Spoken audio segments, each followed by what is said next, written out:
if you trade passion for stability, you basically trade one fiction for another. Both are products of our imagination.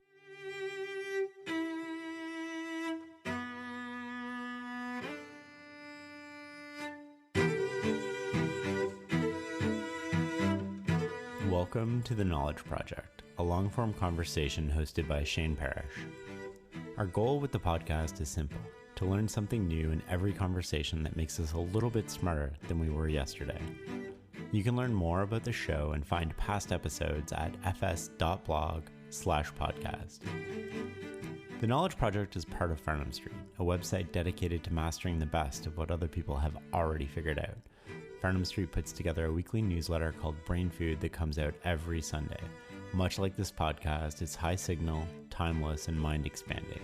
You can read what you've been missing at fs.blog. I get asked a lot to do episodes on relationships. People want to know how we form them, how we break them, and how we make them stronger. Today I'm speaking with Esther Perel. I've waited a long time for this conversation. Esther is a psychotherapist based in New York, author, TED speaker, and host of Where We Should Begin podcast. Today we're going to talk about her childhood and growing up with two parents who survived the Holocaust, the difference between living and surviving, and of course relationships, and the ways we communicate with our partners. We discuss honesty, common argument patterns, conscious uncoupling, desire, sex, and our podcast. It's time to listen and learn.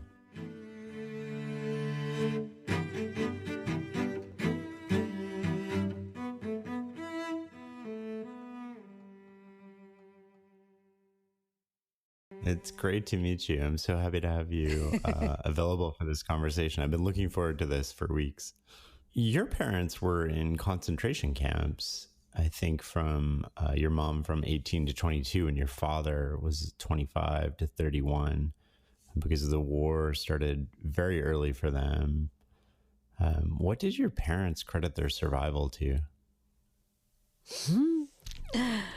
Wow, we're going right to the heart of the matter. I think my parents always said luck came first. Just sheer luck that they were not rounded up at a certain morning when they would take 1,000 people and move them from the labor camp to the extermination camp. But secondly, I think they had sheer determination that they were going to be there to, first of all, to be witnesses, to still be there. They imagined that they would have members of their family, actually, that they would hopefully see again. And they were extraordinarily determined to stay alive and active about it. I think they had a very clear sense of where they came from, who they were, and why they needed to survive. And the rest is the stories that they told about the multiple things they had to do in order to stay alive. What are some of those stories? My mother spent a year hiding in the woods when she was 18 and became petrified by the barking dogs and the sense that every morning she would wake up in a different place and not know what the day was going to be. And she basically surrendered by herself to a male labor camp, figuring that maybe they would need somebody in the laundry or in the kitchen, and that at least she would know every morning where she wakes up. I didn't know many people who went by themselves to the camp when the camp was a better option than the hiding in the woods and stealing eggs from farms and potatoes from fields and stuff like that to just, stay alive. My dad, the last year and a half in one of the camps, he was in 14 of them, basically organized some kind of a black market with the kitchen around, food and potatoes, or potato peels more correctly, and managed to actually feed the Germans as well. So the SS basically liked him in the kitchen. It was better for him. He ate better, as he said, when my dad was there than when my dad would go to the factory. If you went to the factory, you basically lived another week, and that was that.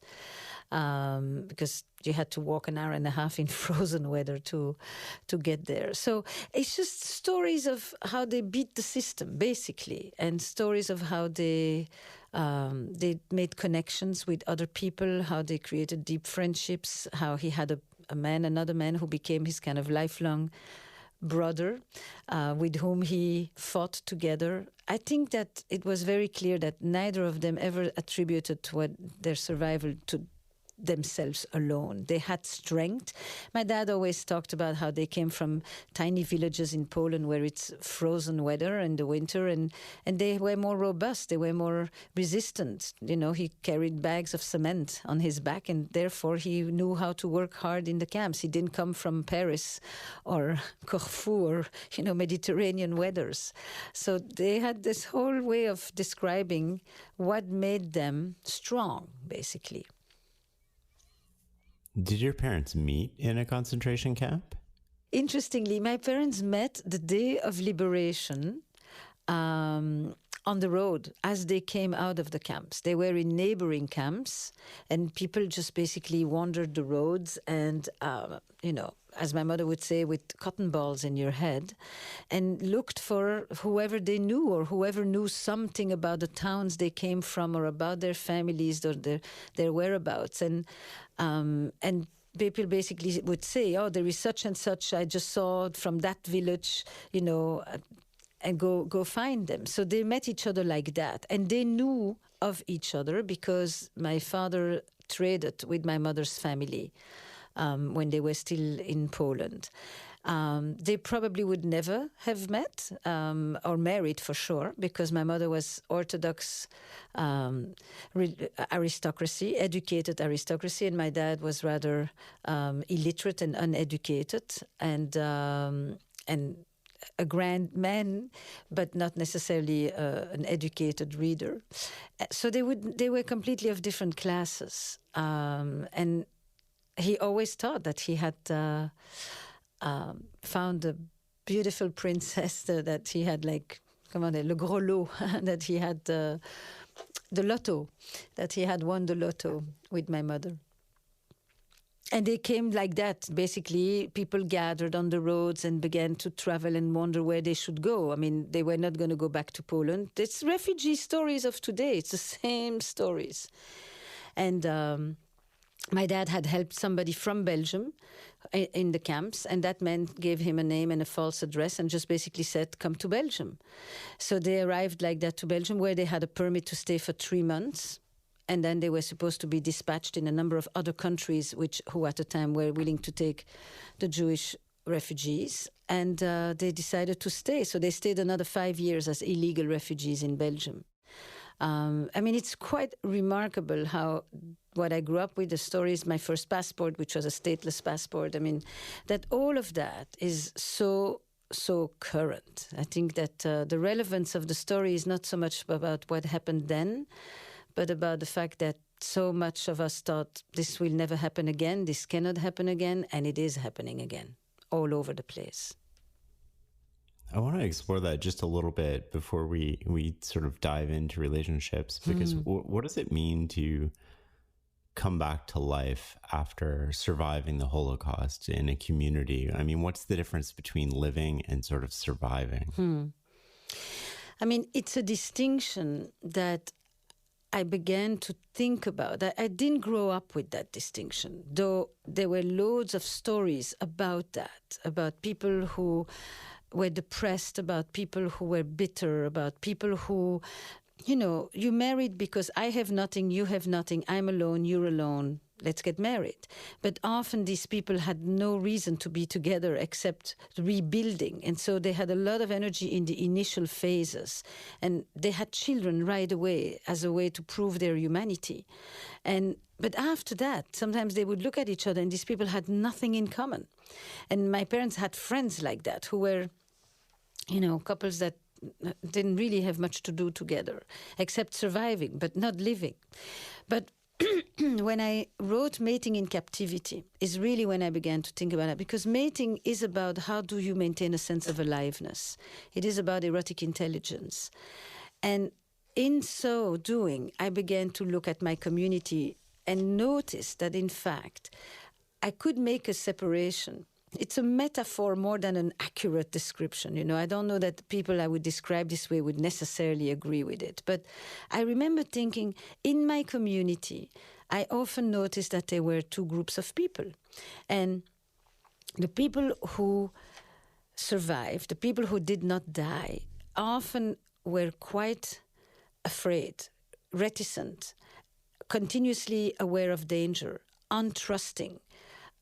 Nobody literally could enter in there. And there was a certain kind of morbidity in the homes. There was often survivor guilt. There was often a sense that, life had broken them. And then on the other side, I saw people who were going to take life by the horns with a vengeance. It's like, I didn't survive for nothing, and I'm going to make the best of it, and I'm going to live grand for all those who didn't make it. And they, for me, the way I described it is that they understood the erotic as an antidote to death, basically. It's what does it take to maintain hope, to maintain a sense of meaning, to have imagination. Because if you have hope, you need to be able to project yourself. Whether you're in a camp or whether you're in a relationship, you have to be able to imagine yourself, to have a sense of anticipation, to project a better situation than the one you're in, or something to look forward to. And that whole way of cultivating the imagination is something that I then began to really talk to my parents about, and understood that, in fact, you don't have to be in a concentration camp for that. This is an essential tool for life, for experiencing joy and meaning and freedom and possibility. I was thinking as you were saying that, we often take tomorrow for granted, but I imagine that that's almost impossible for you growing up with your parents in that situation and in a community like that. I would say that it's the opposite for me. I think I live with tremendous energy, and I do a lot, and I live quite full, but underneath there is a kind of chronic sense of dread that everything can stop any moment. I have no sense that tomorrow is taken for granted for me. I think that I'm going to get a big surprise and it won't be a small boo-boo. But I try not to think about it the whole time. But it is continuously there. And I think on the one hand, you could experience it as something that is terrifying, that deflates you, that constricts and contracts you. Or you can experience it as, because anything can stop any moment, I'm going to give it its fullest right now. So in a way, it really naturally creates a stance in life in which the present has to be savored or fully experienced or dealt with. It's not always a positive thing, but basically it's not an effort to be in the present in that sense. If things are sort of impermanent, I guess, in a way where you're constantly questioning tomorrow and what could be there and what might be there, and how does that affect our relationship as individuals with trust and vulnerability?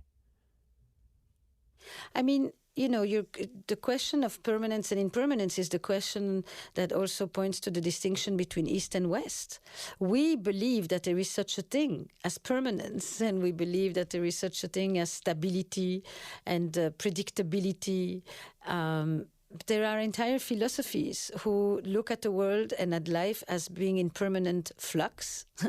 That's the state of impermanence, that things are continuously changing and morphing, and therefore, to imagine that you can create stability is basically a fiction. And I think there's something very powerful about that. That means that you actually are... I don't think it necessarily doesn't permit you to trust, or it doesn't allow you to feel vulnerable. It just is a different awareness about the world. It's a different philosophical stance. Look, for example, in Mating in Captivity, I remember a moment when I read that sentence and it made a lot of sense for me, right? The idea that you should trade passion and for security, for example. from the Eastern perspective, or from the perspective of impermanence, if you trade passion for stability, you basically trade one fiction for another. Both are products of our imagination. And once I began to think like that, it offered for me something way more flexible in what people can do in their relationships to maintain a sense of vitality or a sense of aliveness. And it really comes down to the imagination. I mean, it is with our mind that we create stories, and those stories basically shape our experience. And if you live with a story of things never change, you live in one reality. And if you live with a narrative that says things always change, they continuously change, then you live with a very different set of beliefs about how you love, how you work, how you live. Can you talk to me a little bit more about the stories that sort of shape how we see the world and your experience with them a lot in terms of your psychotherapy? Is that, are you replacing narratives with people? Are you sort of trying to get them to open up and expand their view in a relationship therapy? Or how does that work? It's a great question. So, look, I am a therapist that integrates a lot of different modalities and different approaches. But the narrative approach is very dear to me. And because I do see relationships as stories. So, yes, when people come in, and they come in with one version or one way to tell the story of their relationship or the story of themselves in their relationship, my first thought is, what else is there? What other story is here that has not yet been told? But is this really the story? Is this the only way to look at this story? That is very much how I think, because I do believe that language shapes our experience. If I say it certain ways, I will feel certain things and have certain thoughts that accompany those exact words. And so I have in my mind that when you come into a first session, I just did it yesterday, you come in with a particular story. By the time you leave that first session, my goal is that you will leave with a different story. And if you leave with a different story, you leave with a different experience of yourself in your relationship, which opens up possibilities for new insights, for changes, for new degrees of responsibility, and for freeing your perception of your partner as stuck in the story that you have put them in as well. So to change the story is to create movement, is to create possibility for change. And that is basically why people do come to therapy. I think narratives affect more than our relationships, right? They affect how we live, they affect how we see the world, they affect how we see others.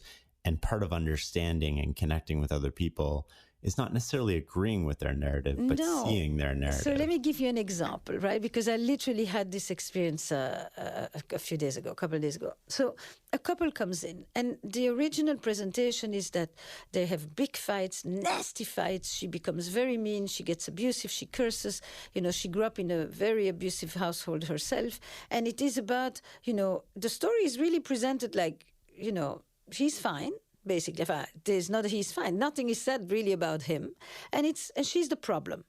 That's a classic presentation. One person's the problem, and then it turns out that he's not just okay. He's actually a saint. He's the little prince. That's how he ends up calling himself. He's the little prince who actually can do no wrong. And therefore, anytime she asks for something, if she says, I wish you bring me flowers or something like that, it instantly becomes a slight to him, an indignation, that because he's so good, how could he do anything that is missing or shortcoming? And gradually, the session evolved into taking her out of the role of being the identified patient and looking at how they actually were in a dynamic together in which de facto, there was nothing she could ever ask or say because he appeared like he was so put together and strong. But in fact, he was very, very fragile and always at risk of feeling fractured in his, in his attempts at creating a strong identity, but it wasn't nearly as strong. And gradually, it became clear that maybe she wasn't just the fragile one, but he was as well, and that there was a whole story behind, how he lived with this idea that he is so good all the time, and he's been so good to his very sad mother her whole life, and therefore any comment is unfair to him. And it totally changed the dance. It totally changed the dance, because it looked like she had been this unreasonable, hysterical woman who would come up with these big requests. No, it wasn't. It wasn't at all. And we laughed, and we rewrote the story, and we changed the whole equilibrium between the two of them in terms of who does what and who's responsible for what and who triggers who, how, and when. And movement got, air came into the room, if you want, and air is what, air creates expansion. So you breathe differently, you sit differently, you listen differently, you move differently, and the story begins to evolve. And from that place, we began to, chisel away at some of the stuckness of the relationship. It's that what I mean with the story. It's not just you sit, and talk. It's that the story that is linked to emotions, and emotions are embodied experiences. So when people tell you a story a certain way, they also sit in a certain way that leads to telling that kind of story. If you change the story, the body will move differently as well.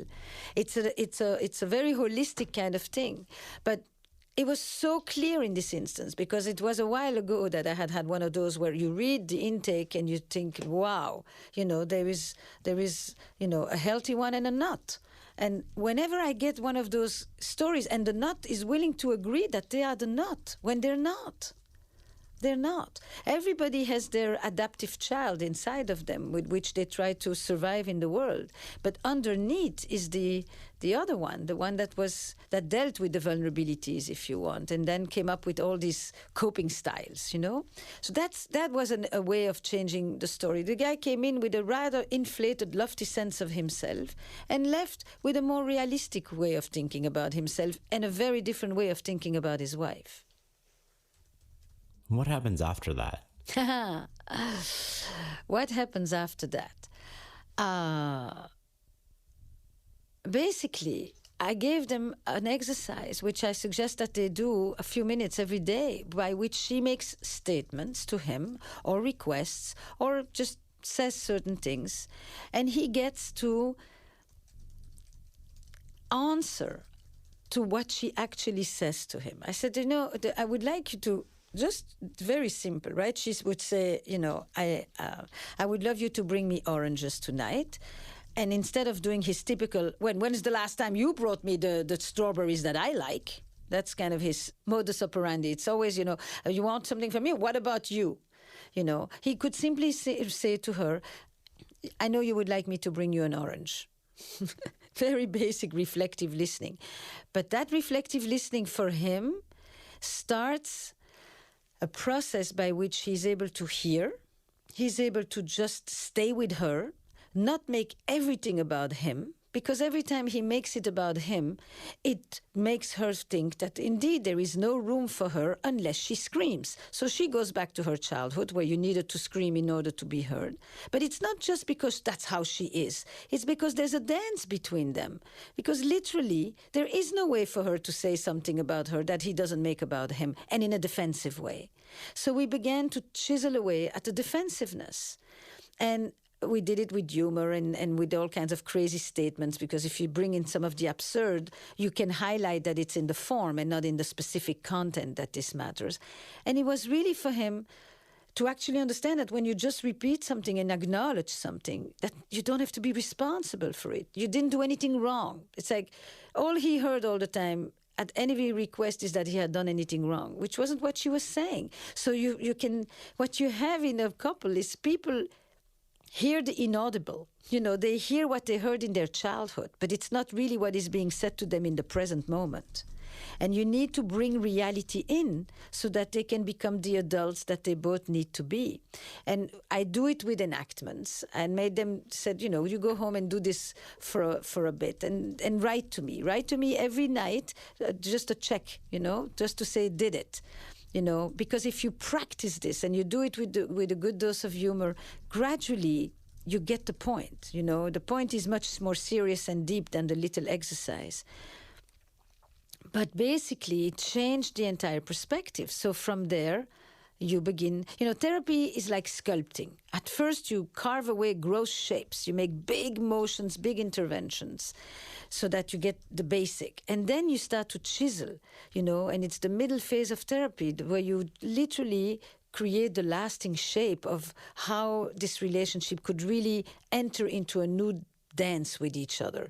And the dance will be that, I think, the goal is that she won't lose it, that she won't end up cursing him where he indeed feels like he did everything wrong, that they don't get to that place, and that they certainly don't get there in 10 seconds from 0 to 100. And that he doesn't spend his time constantly proving that he's the little prince, and that he can therefore hear her without constantly, just measuring his image in his mirror. It's that fundamental change that needs to take place. They're a young couple in terms of how long they are together. And so it's actually really not too encrusted yet. And they will have a different relationship.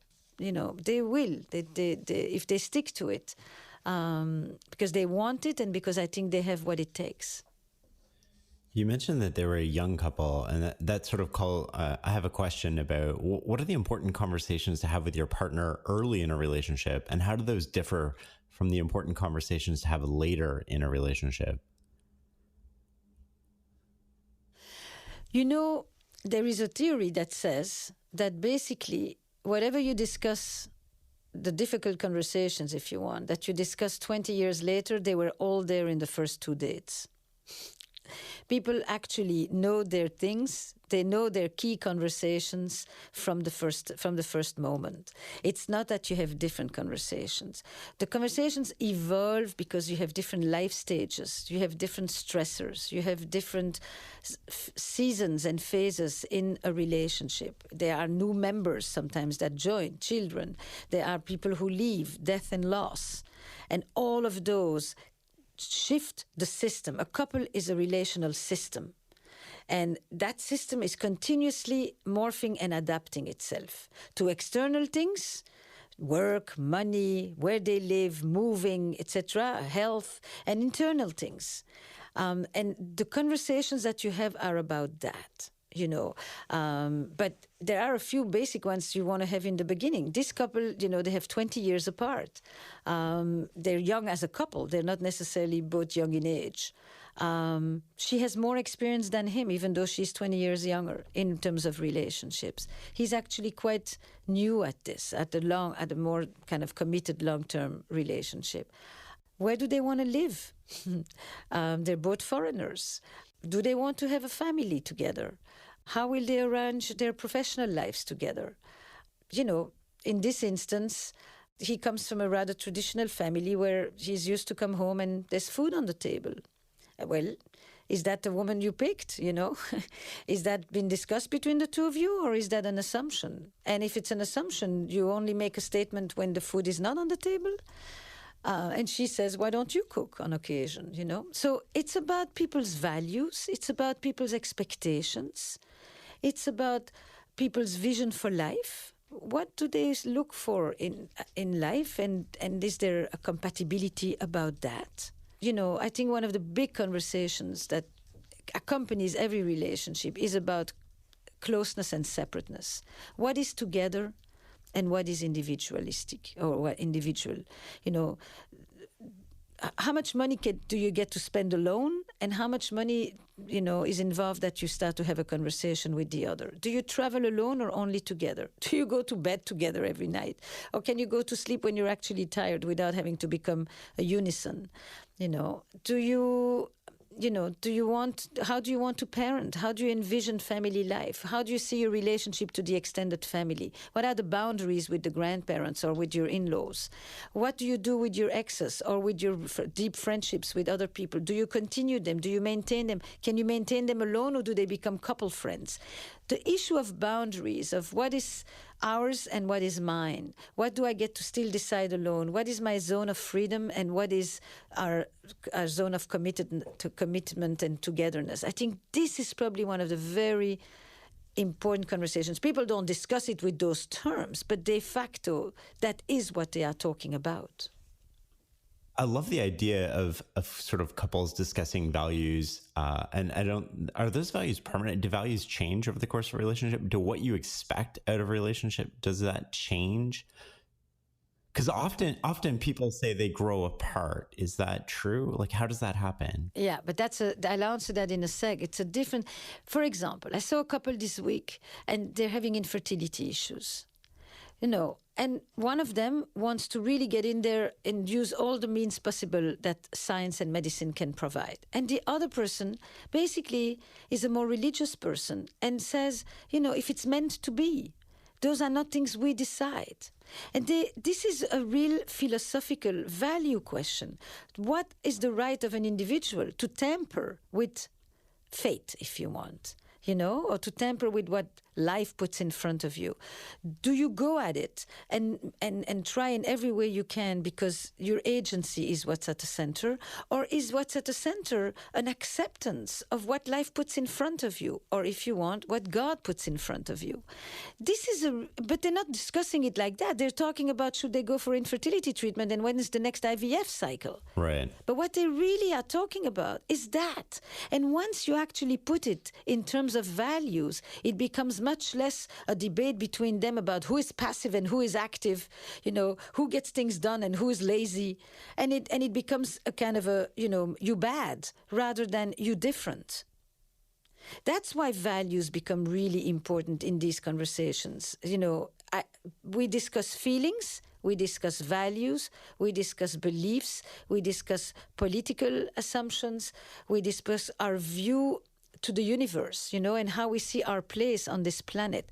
But we don't discuss it as if we're in a philosophy course. We talk about it in terms of how we relate to food and to excess or to abundance, how we are either looking at what's missing or at what's there. It takes place in small, micro moments, but in fact, the conversations are about big ideas. So when you ask, do people grow apart? Look, when people grow apart, it's not because they have a difference of opinion necessarily, because some couples have major differences in opinion, but they continue to remain deeply connected, curious about each other, respectful of who they are, and they're not threatened by the difference of the other, basically. Other couples, the slightest difference is World War III. So it's not in the difference itself. It's in the way that people experience the difference. If you're secure, you can be next to somebody who doesn't eat meat and you don't need them to be like you in order to validate yourself. So when people grow apart, what's happening is there are two kinds of growing apart. There's either bickering, chronic conflict, or high conflict, or there is disengagement and indifference and separateness. You can either have too much or too little of the thing that actually makes people grow apart. That's really the choreography of growing apart. It's constant fighting, or it's so far apart that you don't even notice if the other one is there or not there. That's the aparts. In the instance of high conflict, what you get is people who are in very critical relationships. Everything is negative. There is a blame and defense dance. You do, I defend, I counterattack, you defend, you blame me, and we just go at this all the time, and we react to everything the other person is doing. For everything you do, I have something to say. And people basically feel diminished, and they feel like they don't recognize themselves, and they constantly blame the other for their misery. That's the other thing, is they really hold the other person responsible for how unhappy they are.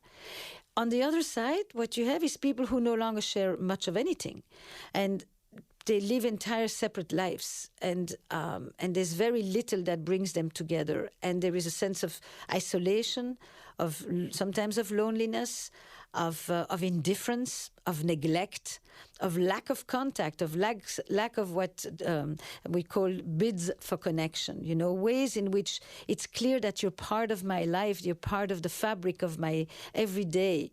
It's like they're just so far apart. And both of these are descriptions of couples that grow apart. You mentioned something in there that I just want to explore a little bit. I'm curious about, which is secure. What does it mean to be secure in a relationship? I'm going to give it to you as an image of a little child. Do you have kids? I do, yeah. All right. So, how old, if I may ask, just so I can Oh, break 10 the and metaphor. 9. 10 and 9. Yeah. But so at 10 and 9, you still have it very much. And you've had it from the beginning. They sit on your lap, or they hold you, or they rest on your shoulder or on your chest. They are nested. They need nothing at that moment. They're just kind of completely at ease. Or they're trying to console themselves, but they are drawing from you their sense of comfort and consolation. And at some point, they're done. It's all fine. And they get up and they begin by crawling, or they go, they run. They basically leave you to go and be into their own world, to go to play, to go to do their thing. They are now experiencing freedom. They've just experienced safety and security and attachment and nesting, and now they're moving into the world and they're going to do hide and seek. They're playing, they're in their own imaginary realm, and in order to play, they have to be free and unself-conscious and free of worry. Otherwise, you can't play. To be secure in a relationship is to have both of those things. Is to be able to come back to the harbor, to anchor yourself, to feel rooted, and then to get up, to leave, and to go and play without having to worry. Now, what is it that you don't have to worry about? You don't have to worry about the fact that when you go, you're leaving somebody there who is suddenly bewildered and anxious and depressed and angry, but actually somebody who is totally at ease letting you go, or that you worry that when you come back, they won't be there. And that hide and seek, that's why that game is so important, is to know that even when I'm gone, I live inside of you. Even when I'm gone, when I come back, you'll be there. Even when I'm gone, I take you with me. And so I experience freedom and connection at the same time. That is security in a relationship, for adults and for children. I like that a lot. And one of the other things I wanted to follow up on was sort of, it sounded like we were almost getting into common argument patterns within couples. What are the most common argument patterns that you see, and how do we learn to have better conversations with our partner? There are three primary choreographies of arguments. It's fight, fight, fight, flee, flee, flee. So either we go at each other, and both of us go at each other, and we enter into the more conflict, bickering, chronic picking. The other version is one person attacks, but the other person flees, or stonewalls, or withdraws, and you get pursuer-distancer. One pursues the whole time, and the other one is distancing. And the third one is you got both people basically closing the door, going into their room, and not talking to each other for the next 2 days. That's three main choreographies of arguments. And what's really important in terms of couples and relationships in general, I will say, is that it's probably one of the golden rules, is to understand that the choreography, the form, is way more important than the content. If you have people who are going at each other, they go at each other about everything. It's not the specific topics that make them go at each other. Their style is we attack, and every subject will be spoken like that. If they are into we close the door, it's not the particular issue that makes them close the door. They close the door, and every issue they will discuss, they'll address it with the same dance. And what you're challenging in a couple is the dance, is the rigidity of the way that they go at it. You know, one person instantly raises their voice, the other person basically shuts down, rolls their eyes, says, "Here you go again," waits. You know, all of these motions. That's what happens in a couple that struggles with this stuff, right? You're asking me about arguments. So those are the three choreographies of arguments. When I was doing research for this, one of the things that struck me as incredibly insightful, and I wish I had known a long time ago, was you said behind every criticism, there's a wish. Yeah. Can you expand on that and explore that with us for a little bit? Yeah, why don't you ask me a question about my new podcast, for example, right? That would be, I actually would like you to talk with me about my new podcast, but I won't say that, right? Why don't you bring me flowers? Why didn't you say good morning? Why didn't you thank me when I did? Why, what is actually, what am I saying? I'm saying, I wished you had thanked me. I wished you had noticed that I bought you this new suit. I wished you had, shown me your appreciation for, I wished. But if I say I wished, I have to put myself out there. It means I want something, and I can be refused. I can be rejected. I can be not heard. And that, in a relationship that is not secure, I will defend against that. I don't want to show you that side of me. So instead of saying what I want, I'll say what you didn't do. That's the criticism. What you didn't do and what's wrong with you is safer, in some bizarre way, than to tell you what is special about me and what I would have wanted. Is that selfish? No, I don't think it's selfish per se. I think it's because you're valuing yourself over the relationship by doing that, aren't you? By putting it out there, you're saying in a way, and maybe I get this wrong, so correct me. In a way, by putting it out there and being vulnerable, you're saying us is more valuable than, what I'm feeling and my vulnerability. And when you hold it in and you're unwilling to be vulnerable and you're just criticizing, isn't that saying that right now, at this particular moment, I'm valuing myself more than I'm valuing this relationship? No, I would put it to you differently. I'm saying that you didn't do something because I actually really, it's very interesting. I'm going to try to explain this to you. It's not about being selfish. It's actually about feeling not worthy enough. I actually believe on some level that maybe you really don't care about me. Or that I'm not loved, or more, that I'm not lovable. And because of that fundamental lack of sense of self-worth, I say, you didn't do this, rather than say, I'm not sure I deserve to get this. I'm not sure you love me enough to want to do this for me. I'm not sure that I'm good enough a person to even deserve to have this. And that's why I put it on you. That makes sense. Do you get it? It's a, if I say, you never ask me how I'm doing. You come home and you just start talking about your day, and then when you're done, you basically go to your phone and you do when's the last time you asked me about me? What am I actually saying? I'm saying I feel neglected. I'm saying I feel ignored. I'm saying I wonder if you're still curious about me. I'm saying maybe you're more interested in many other people when you don't really believe that I have anything important to say. Or maybe I'm saying you're selfish and you only think about you, which just goes on with, I'm not important enough for you to think about me. That's all some of the things that go underneath. Or I'm saying I've already told you 5 times that I would like on occasion that we also talk about my day, and you really are not interested, you're not listening. And I don't want to say it one more time and again feel hurt that it's not coming because you are so selfish to think about you the whole time. So it's basically, it's actually a protective device, interestingly. To criticize the other person is a protection against being hurt.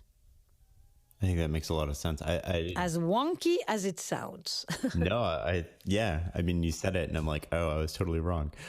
Is there such a thing as too much honesty in a relationship? And is sort of the opposite of transparency and honesty a secret? Or how do we think about these dynamics of honesty and transparency and secrecy and caring for our partner? Look, I will say to you like this. I tend to not think in categoricals. I think that all of those behaviors, values, interactions, honesty, transparency, confession, they are all contextual. They are all contextual. Relationships take place in a context. And once you agree with that premise, then you ask, what does honesty mean in this relationship at this moment? Is it caring or is it cruel? There's consequences to honesty. What will it be like for the other person to live with what I just said? I actually really think I should never have married you. You're dumb. You haven't said an interesting thought in God knows how long. I actually still really think about the person that I was living with before, but they died, and I remarried you because I had 4 kids. But what was I going to do? Well, what if it's hurtful but causing you problems? Like I'm no longer in love with you. Well, deal with it. That's hurtful for your partner, though. Is that something? If you have doubts, deal with it. There's no need to do. What can the other person do with those doubts? I mean, it's like, what am I going to say? I'm not attracted to you anymore? What can the other one do about that? Assuming that they still try very hard to look good and all of that, and they haven't gained 75 pounds, and even then, and all. It's like, if you have doubts, at best you figure it out alone, and then on the things that the other person can't do anything about, and then you basically say, you're a fantastic person, but I don't want to live with us anymore, and I know this is going to hurt you terribly. But you don't put the other person in a bind about something they can't change. Some honesty is cruel. And I wish I could leave you, but I don't because I like our lifestyle. Excuse me. That's your problem. That's not the other person's problem. I think we should really not confuse sometimes. What are things that we need to take responsibility for? What, I'm going to be angry with you because I feel trapped? You're not. They're not trapping you. You want to go, you go. But I don't want to go. But I'm angry at you for the fact that I can't go. These are all the dances and the games that people play with each other in the name of honesty. Of course, I think a lot of things need to be shared and discussed because we live in a time where we really value that kind of intimacy as truth-telling and intimacy as a discursive experience, right? Intimacy is what I share with you about my inner life. That's a very, very recent Western new definition of the word intimacy. Into me see.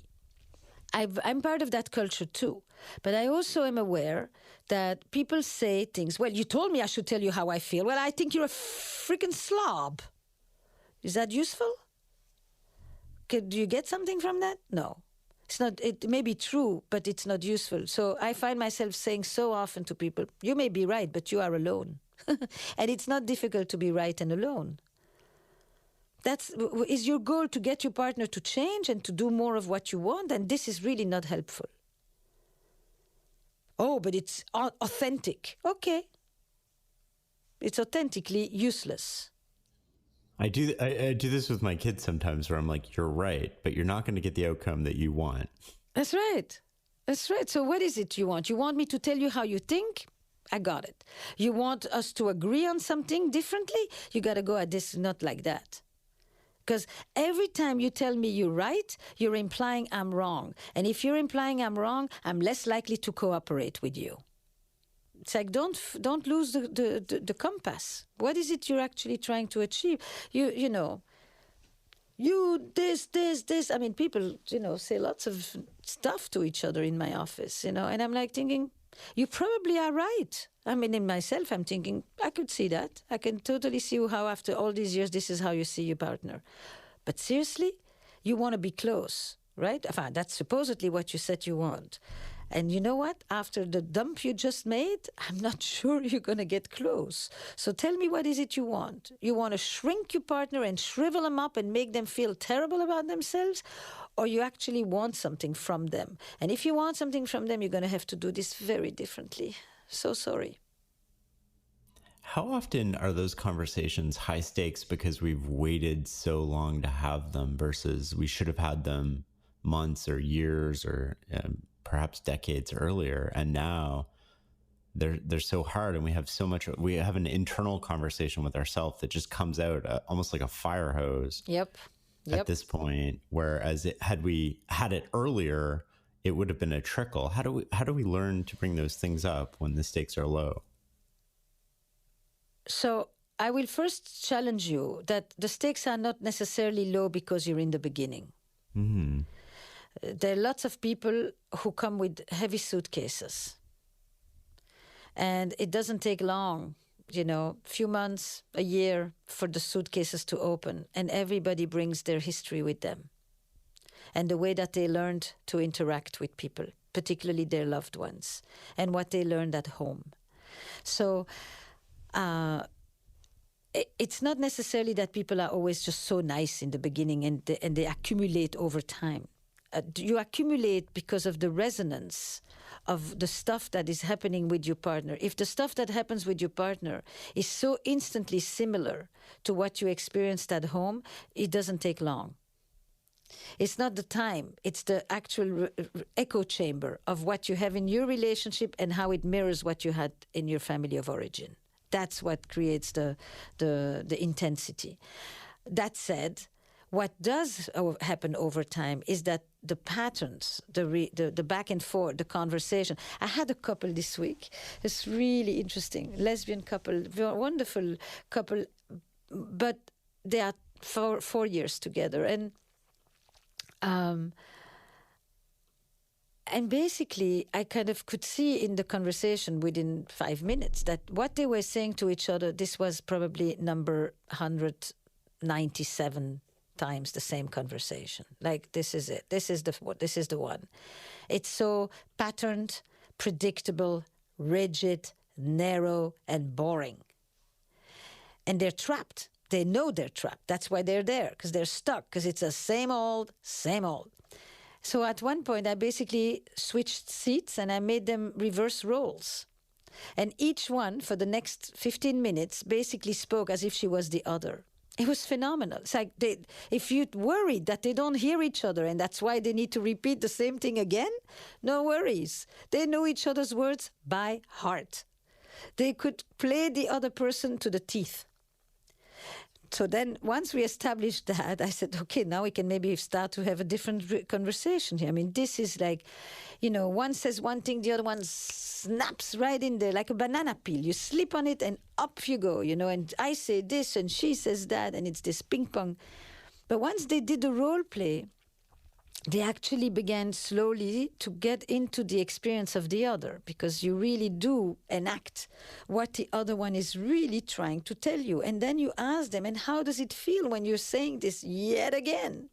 And it's that thing that you try to break, is the rigidity and the immediacy, where you want to create space for something new to be able to come in, so that change can occur. Otherwise, people do sometimes come dead upon arrival, because what you're looking for is there motivation on the part of each person to want to do something different.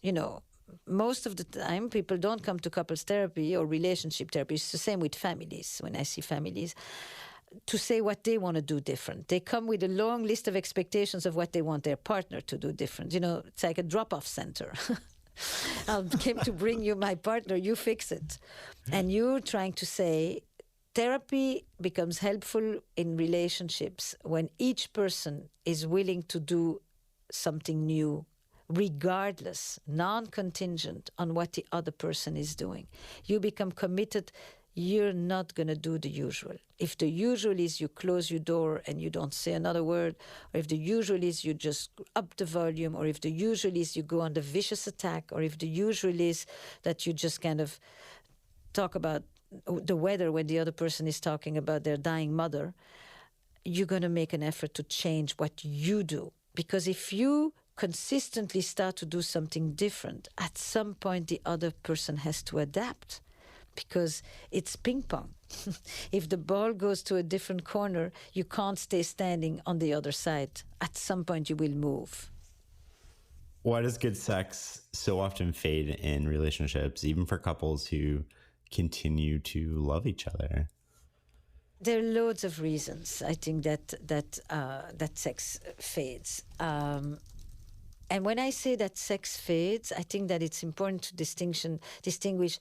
I'm not talking about the act of sex itself. People can have some type of regular sexual activity, perfunctory, comfortable, or less comfortable. But I'm not interested in the performance of sex. That is not really what. That is not really what the people come to me for. I would say it like that. Some people come because they've become really sexless relationships. Sometimes they are deep, affectionate couples that are de-eroticized, that are desexualized. But sometimes what they want is to reconnect with a degree of intensity, of aliveness, of erotic charge. And that's very different than just the act of doing sex. So, that said, there's a long list of things that make people disconnect from their erotic self, basically. And some of them are not of their choice. They're stressors of life. They have to do with health. They have to do with economic difficulties. They have to do with employment struggles, etc., etc., and children and family life and all of that. But sometimes it's also, I think, and that's where it became the exploration that I got interested in, is really a kind of a breakdown of the imagination.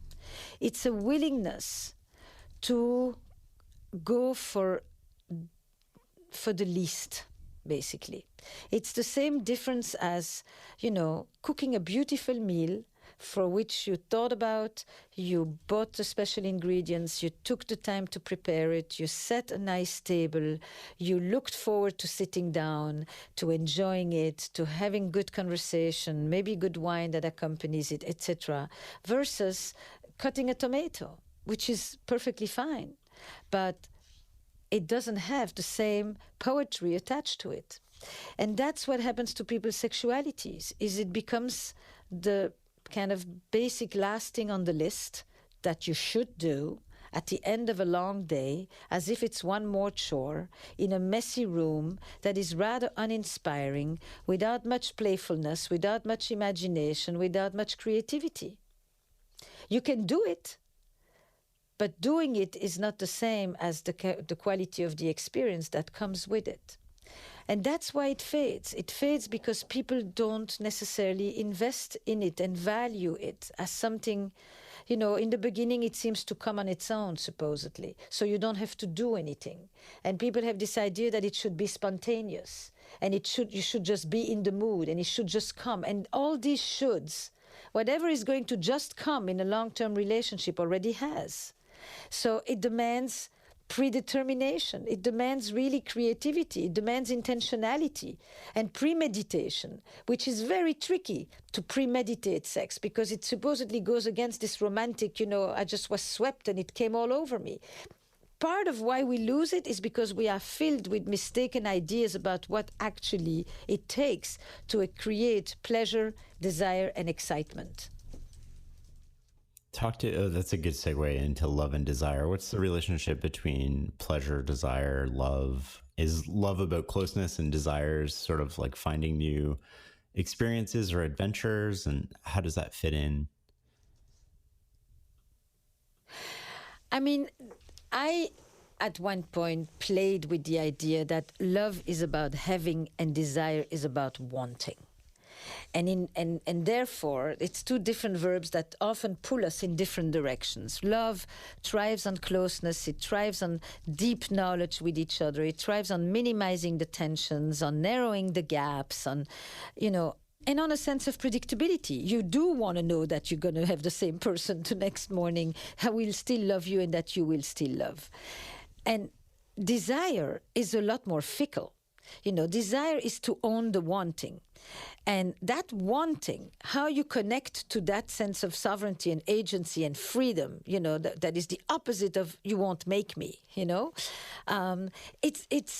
it thrives much more on mystery, on curiosity, on the unknown, on discovery, on exploration. And the challenge of modern relationship is that we want love and desire in the same place. It's never happened before. That's the interesting thing, and it doesn't get solved with Victoria's Secret just so easily. What do you mean it's never happened before? We've never looked for, the word passionate marriage is a contradiction in terms. We've never looked for passion in the same place where we looked for security and anchoring and somebody with whom to pay the checks and fix the house. These two things were separate for all of history. Love stories took place somewhere and marriage took place somewhere else. Marriage wasn't necessarily about love in the first place. It was an economic enterprise primarily. But the place where you want to experience full surrender, and the intensity of the unknown, how do you bring that in the same place where you want to know that what you have today is what you're going to have tomorrow? it's a grand experiment of modern love, is that we are trying to experience security and adventure in the same place. Now, it's not impossible, but it is a grand challenge. How do I pretend with the person with whom I've been living for 30 years that there's still so much to discover? How do I remain curious about somebody who at the same time I desperately want to feel familiar with? How do I bring surprise in the place where I want to experience continuity? How do I bring out parts of myself that I've never revealed to someone who pretends to know me so well? How do I take risks, sexual and emotional risks, in a place where I usually don't want too much of a big production? And this is why it is very challenging to not just have sex in long-term relationships. People can have sex, but have sex that is for pleasure and connection, sex that we look forward to, that is anticipatory, that reveals us to ourselves. That's a kind of an erotic intimacy, right? Where we discover things about us that are still new. It's what are new conversations people can have about that? What does it mean to take risks in the same place where you also want predictability? What does it mean to allow yourself degrees of surrender with someone that you need to rely on who's going to wake up tomorrow morning to get the kids to school?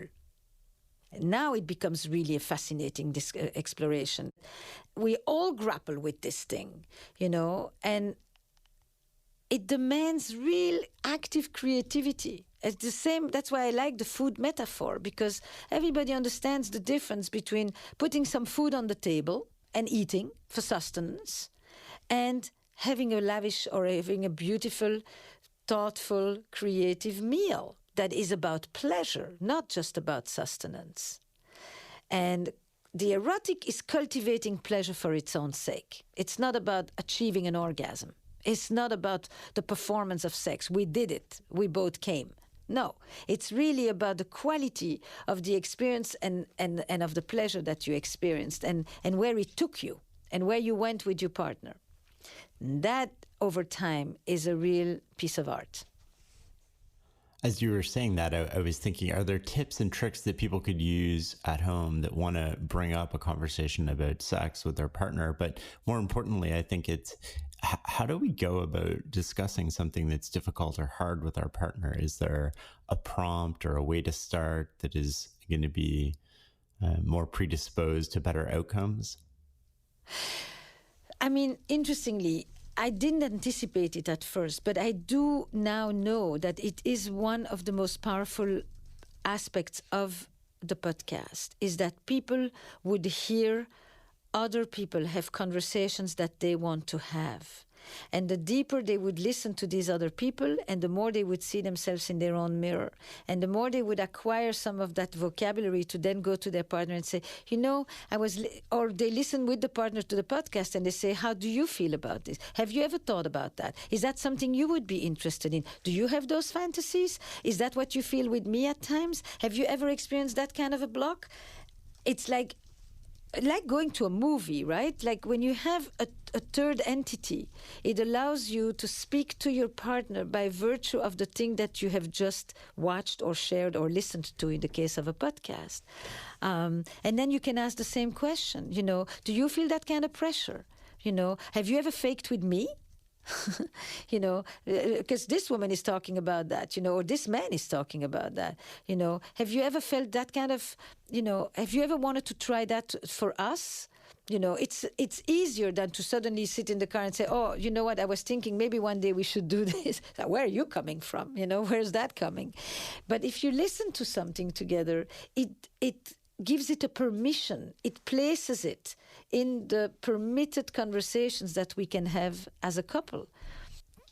So now you would say, but what are the questions that I ask, in the sessions to those couples? I like writing, for example. So I often think, with some couples, I've found it very useful to create a separate email address. And that separate email address is one in which you're not talking about Management Inc. It's not about the kids, the money, the family, the to-do list. It's really the lover's nest. It's when you and I think about each other as partners, as lovers. And in that place, we write to each other in a very different language. I'm not talking to the mother of my kids or to the father of her. I'm talking to my partner. And I send songs, I send jokes, I send pictures, I send just sweet thoughts, And that creates a kind of a lubrication that I still hold you as my lover, not just as my life partner. And it creates that erotic space in which we see each other with different eyes.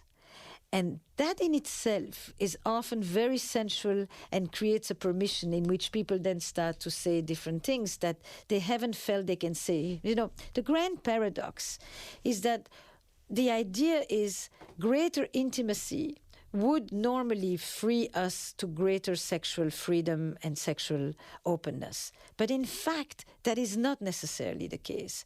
The more we start to feel intimate with each other and we become close and we worry about each other and we are afraid of each other's judgment, and the more sometimes we actually become less open. Many of us were more open in the beginning than afterwards, which is a paradox. And so then the question becomes, how do we reopen? How do we start to talk again about things which over time we stop talking about supposedly because you should know and it's assumed, and we become uncomfortable about it? And I think that what my sessions are about, and what I think I do actually in the podcast as well, is show how you make two people who think they know a lot suddenly listen to each other again and realize that the one that is next to you is actually forever somewhat mysterious and elusive if you just want to remain curious. Does part of that come back to the narratives? It's almost as if at the beginning, our narratives are wide open and we see you as everything, including all of your likes and desires. And then as we spend more time with you, I'm thinking possibly we start to identify, oh, you're a mother, you're a wife, and these roles, and we see less of this big, broad person. And that shapes what we see and how we interact. I completely agree. I mean, you see people sitting with friends. Sometimes I go for lunch and I sit in a restaurant and, or I go to a simple spot like that, and I just see people looking at each other, talking to each other, well-dressed, animated, engaged, attentive. And then I'm thinking, who is here with their partner? Probably very few, right? Mm. And I'm thinking, what they're going to do is they're going to be so engaged throughout the day, and then they're going to go home, and basically they're going to bring the leftovers home. And at home, they're going to talk very little, actually. Or they're going to check in on the day and on the logistics and all of that. I'll give you an example. It was really interesting. I had it myself recently. I'm sitting with friends and with my husband, and we were talking about playing as children. And one of the people said, I don't remember playing as children like that. I didn't have characters. We had come out of a movie. I didn't have characters, and I was more kind of a sports, and I was very, very competitive. And my husband suddenly says, "Oh, me as a child, I was a different person every day." And then proceeded to talk about the kind of games that they played in the woods behind the house as children and how they were in fantasy play and all of that. And I listened attentively like that, just like a story that he may have told me or not, and we talked about basically the power of imagination and to enter other roles and how much we do this as children and how actually sexuality is one of the places where people have it as adults, in their homes. And I just thought to myself, would we have had this conversation alone where I would say, what did you do when you played as a kid? Yet people raise children together, but they don't ask that question necessarily. And it's such a revealing question, how you played as a child. What did you allow yourself to play? Did you have the permission to play? Was it safe enough to play? And what kind of play did you engage yourself in? Boy, does that tell you an amazing story about a person. It's a great dinner conversation. Highly recommend. I was thinking, I wonder how our relationships would change if we started giving our partners the best hour of our day and waking up an hour earlier and spending it with them instead of the sort of like 10 to 11 p.m. leftovers, as you called it. I wonder if we went to bed an hour earlier and woke up an hour earlier and spent that time with our partners, how that would change our relationships when we would have We'd be the most alert and the most attentive and probably the most curious. Massive. I mean, that's been studied. And we know that couples that have rituals, every Wednesday at 5 o'clock we meet in a bar and have a drink. Every Tuesday we have lunch. Every month we leave a night away.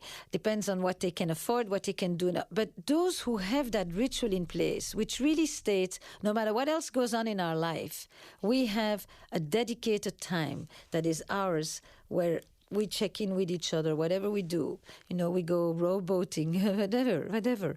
But it's very clear that those who've done that for like decades on end, now, you could say it's because they did it that they are stronger, or it's because they're stronger that they do it. I think those things interact with each other. But I don't know if I would do it morning and night. Depends on what other people are living in the homes. But I know that if people have a regularly dedicated time that says we matter, and it's not everything else comes first and we come last, which is what is often the case for many couples, that makes a huge difference. And why does it matter? Because this is the first time in the history of human relationships that the quality of the relationship in the couple is what will determine if the family will survive. Oh, that's interesting. For most of history, family life existed regardless of if the couple gets along or doesn't. At this point, your family will exist if the couple is relatively content, depending on that. So if you invest in the couple, you actually preserve the family. And what people do is they put all the energy in the family when there is family, or in the work, or in everything else, and the couple is often left gasping on the vine. And then we need to talk about conscious uncoupling. But it's neglect. It's the other way around. It's really, if you look at most people, the couple often will come last. I hate to end with conscious uncoupling, but I do want to get to it because we had a lot of questions from readers and listeners about conscious uncoupling. So what is conscious uncoupling? What does it mean? How does it work? And why is it proven effective? In season 3, I have a whole episode that is called The Happy Divorce. And it's actually a couple that is getting along better now that they are no longer married than they were when they were married. And they actually remain very involved as a couple, partly because now that they're not married, they can finally free themselves of all the restrictions and assumptions that they had about what is expected from them in marriage. It's like they liberated themselves from the constraint of the definition called marriage. And so now they can finally have the relationship they want.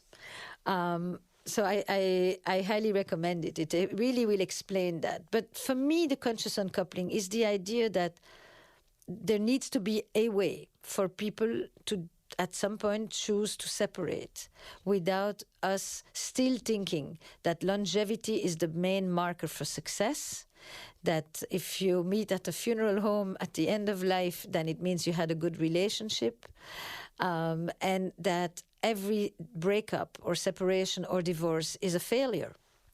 I think it's that needs to be challenged. We live way too long. We live twice as long as 100 years ago, and not all of us will necessarily only have one relationship, in adult relationship. We will have 2 or 3, many of us, and some of us will do it with the same person, but others will sometimes change. And if you can leave and to the best of your ability, wish good to the other person, wish them well, and wish you well, then you actually are more prepared for the next relationship. The more you remain tied in your bitterness, the more you bring that with you. The way people leave the previous relationships, the quality of the breakups, is really at the heart of how people start the next relationships. How much they will trust, how they collaborate, how they protect themselves, how they anticipate, what had happened, how much they bring these invisible others, exes, with them, be they ex-partners, husbands, wives, or boyfriends, or founders. It's really very interesting to see the parallel of those things. How should you leave a relationship? Like, what are the variables that you should be considering when you're doing that? We want different things in life. I still love you. I still care about you. I still respect you. I still have strong feelings for you, whatever the feelings are. I may not love you anymore to want to live with you, or I may still love you but not want to live with you. Love life and life is not the same. So you basically, it depends if you have a family.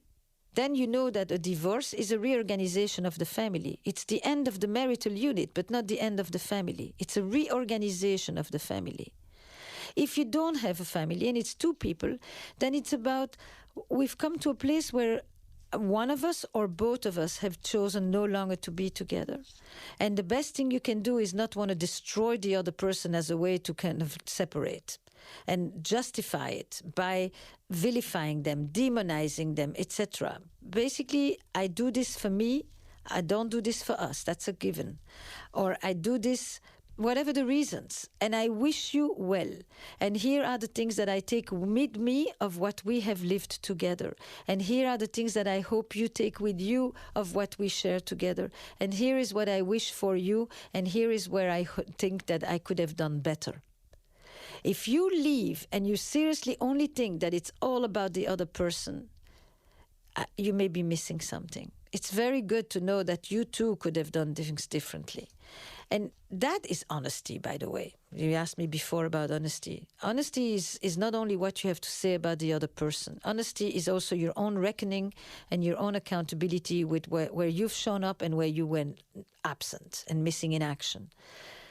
Those things go into the final conversations. When I do conscious uncoupling in my office, which is basically people who are willing to be deliberate and intentional about how they part. That's the idea. The same way that people do it when they come together. How people start and how people end are amazingly important psychological bookmarks of their relational life. I think that's a great place to end this conversation. This was fascinating. Where can people find out more about you online?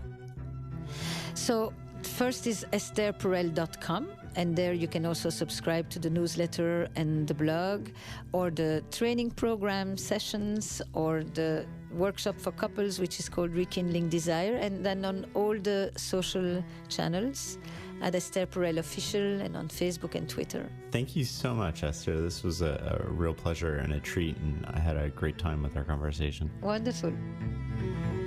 You can find show notes on this episode as well as every other episode at fs.blog/podcast. If you find this episode valuable, share it on social media and leave a review. To support the podcast, go to fs.blog/membership and join our learning community. You'll get hand-edited transcripts of all the podcasts and so much more. Thank you for listening.